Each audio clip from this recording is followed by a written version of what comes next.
అల్హమ్దుల్లా మీ అందరికీ హిందీ ఛానల్లో స్వాగతం. ఈరోజు నేను మీకు హిందీ ఒక మోడల్ పేపర్ తీసుకొచ్చాను. 70 మార్క్స్ క్వశ్చన్ పేపర్ ఉంటుంది. ఇది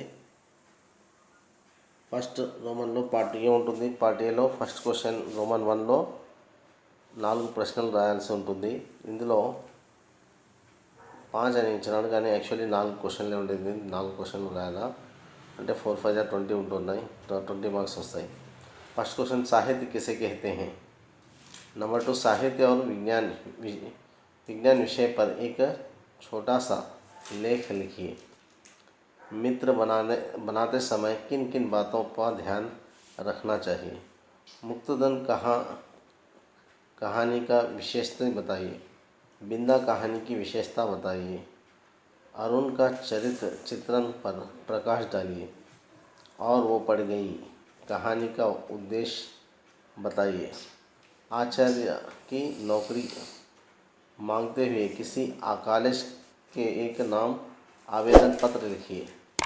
वचन की परिभाषा देकर कुछ उदाहरण दीजिए.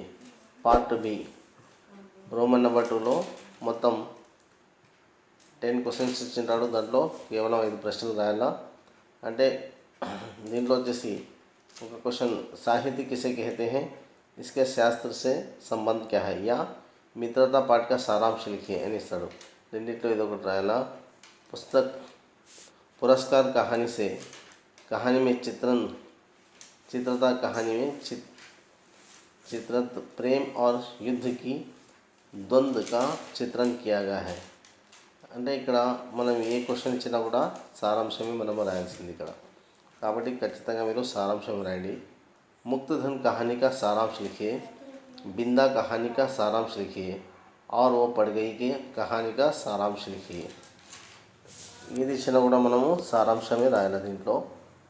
నెక్స్ట్ వచ్చేసి नगर निगम अधिकारी के नाम पत्र एक शिकायत पत्र लिखिए. शिकायत అంటే कंप्लेंट యొక్క పత్ర లేఖ రాయాలి ఇక్కడ. विहार यात्रा का वर्णन करते हुए अपनी माता जी के नाम पत्र लिखिए. ఇక్కడ నుంచి మనకి గ్రామర్ ఉంటుంది. अध्यापक पाठ पढ़ता है, लिंग बदल कर लिखिए. अध्यापिका पाठ पढ़ती है అని రాయాలి. घोड़ा मैदान में दौड़ रहा है, वचन बदल कर लिखिए. घोड़े मैदान में दौड़ रहे हैं. गीता गीत गाती है, वाक्य बदल कर लिखिए. అంటే गीता से गीत गाया जाएगा అని రాయాలి.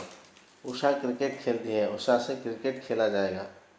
मैं पुस्तक पढ़ता हूँ, पढ़ है అని ఉంది. దీన్ని శుద్ధ చేసి అంటే మనం శుద్ధి చేసి రాయాలంటే करेक्शन చేసి రాయాలి. मैं पुस्तक पढ़ता हूँ. कार्यालय अंग्रेजी शब्द को हिंदी में लिखिए. హిందీలో కొన్ని వర్డ్స్ ఇంగ్లీష్లో కొన్ని వర్డ్స్ ఇస్తాడు, మనం ఇంగ్లీష్లో రాయాలి. లేకపోతే హిందీలో ఇస్తారు, దాన్ని మనము ఇంగ్లీష్లో రాయాలి.